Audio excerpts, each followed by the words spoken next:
To begin the treatment, I like to do a little bit of range of motion. So here I'm bringing the client's head into flexion, rotation, lateral flexion, and I'm testing to see if there's any stuck points, if there's any end feel quality that feels abnormal. Are they a little bit hesitant to go to one side to the other? That can also inform you where to treat and where to start your treatment. After you've done that, you can place a little bit of oil, cream, gel on the client. And you want to make sure to not put too much because you want a bit of traction to work into these techniques. I find they're more effective if you have a little more traction on the surface of the skin. After you've done that, I like to start off my forward head posture treatment with working the pecs, the pec minor, pec major. The pectoralis major also will contribute with forward head posture by internally rotating and adducting the arms, further reinforcing the rounding. The forward pull of the pectoralis muscles on the shoulders causes the thoracic spine to become more kyphotic, and this increases the forward displacement of the head.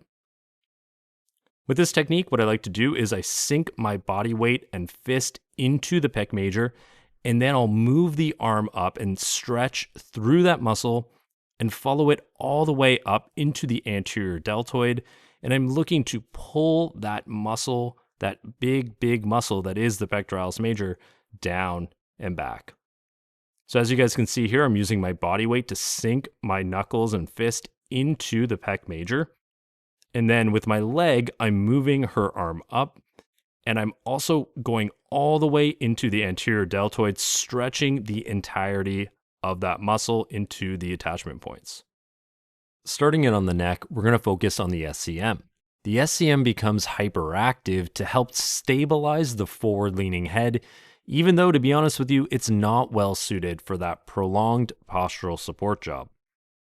With a soft fist, you're going to anchor down in the SCM, and then you're going to rotate the head away with the chin slightly in to increase rotation and bring the tissue down and back.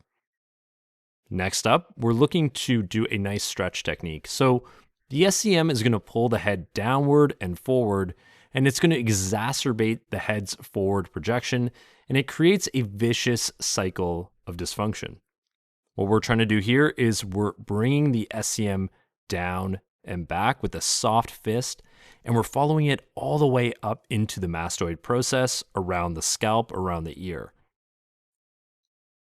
So with the client's head turned to the side with their chin in slightly, place your fist down on the SCM, just gently ask the client if they're comfortable, and then you're dragging the tissue, scooping it up, down, and back, and you're following the entirety of the muscle all the way into that mastoid process and into the scalp.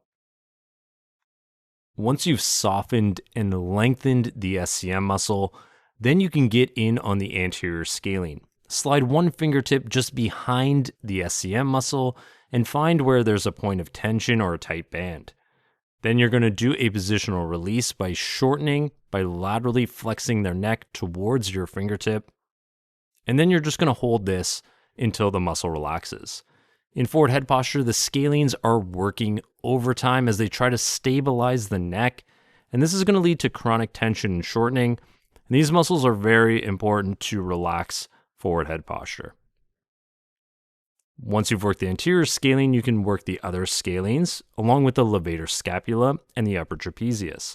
So slide your fingertips all the way towards the mastoid process, and then slide them down. And then what I like to do is I like to turn my fingertips, and because those muscles are kind of lurching forward with forward head posture, you're going to drag them down and back as you do this release where you bring their neck into lateral flexion towards the other side.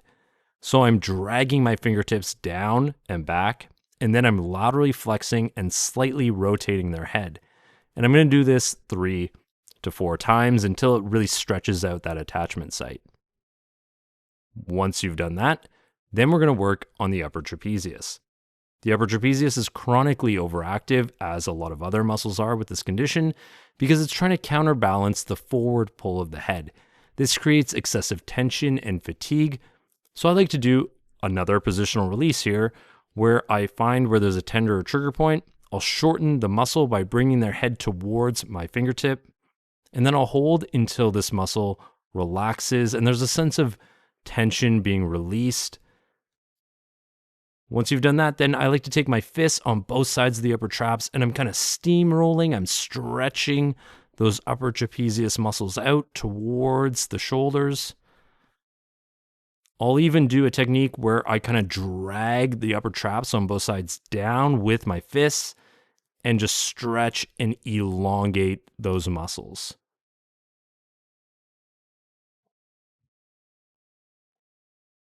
When the head shifts forward, the upper cervical spine, C0 to C2, is going to tilt into extension to maintain the eyes level with the horizon. This constant extension is going to place the suboccipitals in a shortened position, which can lead to trigger points, issues with proprioception like dizziness, and it could also compress the greater occipital nerve, leading to occipital neuralgia or tension type headaches. So with these techniques, I'm looking to flatten the posterior neck onto the table. So I'm going to slide my fingertips up either side of the spine.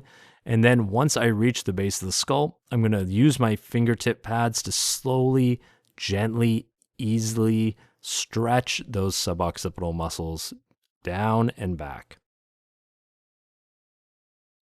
Now, once you've done that, you can also work on the erector spinae muscles by unraveling 3 fingertips on either side of the spine to elongate those muscles that go down from C1 to C7. And you're looking to flatten the neck.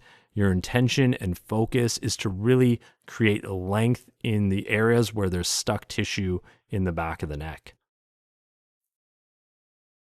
Place your fingertips in the suboccipitals, get the client to bring their chin to their chest, and then just slowly stretch up those muscles, elongating them. You can even do some nice circular kneading on either side of the cervical spine, and you can finish off with doing a little bit of clearing along the occipital ridge. So when you reach the base of the skull, you're just going to pull out from the midline, up all the way into the mastoid process, and then pull down and back.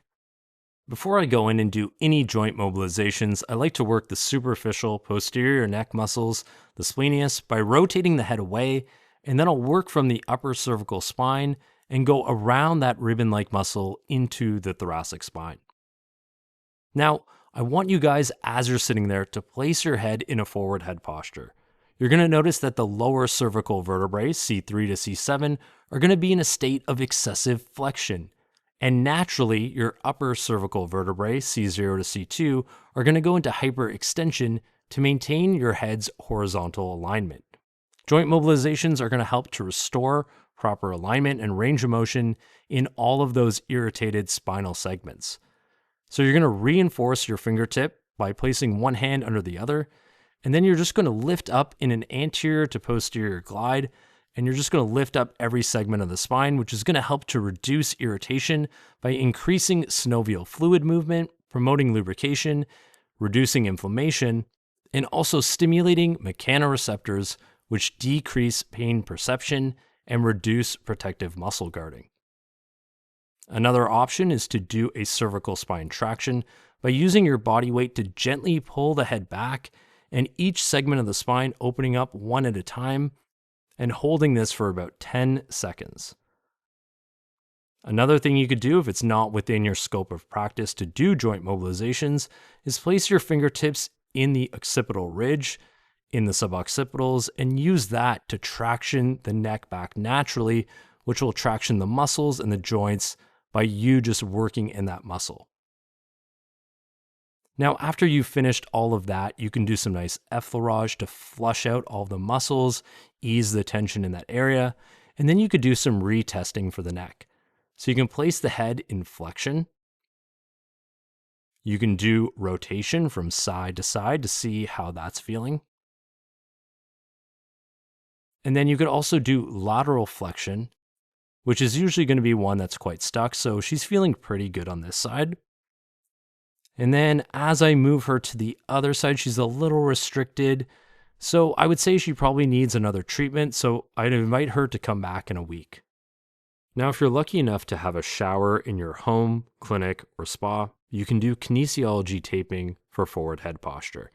This is going to promote postural awareness by supporting muscle function, reducing tension, and facilitating proper movement patterns. KT tape provides sensory feedback, which is proprioceptive input, to the skin, reminding the individual to maintain proper head and neck alignment throughout the day. You're going to want to cut 2 eye strips and round the corners, and you want to make sure that the strip of tape is going to fit from the upper traps all the way down into the lower back with about 50% stretch. So this is something you're going to get better at eyeballing as you do it more and more. Now, after you lay that one strip down, you're going to rub the tape to adhere the tape to the skin. Then you're going to grab the other strip, you're going to break the paper backing off the top of the tape, and you're going to create an anchor point in the upper traps. Now create the anchor point and then pull the tape to break the paper backing off of the tape. And then you're going to pull the paper about halfway down. And then you're going to feather it through the bra if you have a female client. Then you're going to anchor the tape down with your hand and create a 50% stretch. And you're going to lay the tape down on the skin. Now on the anchor point, you want there to be 0% stretch on that last portion of the tape. Place that down and then rub the tape to adhere to the skin. And that was a treatment for forward head posture with a little bit of home care in kinesiology taping.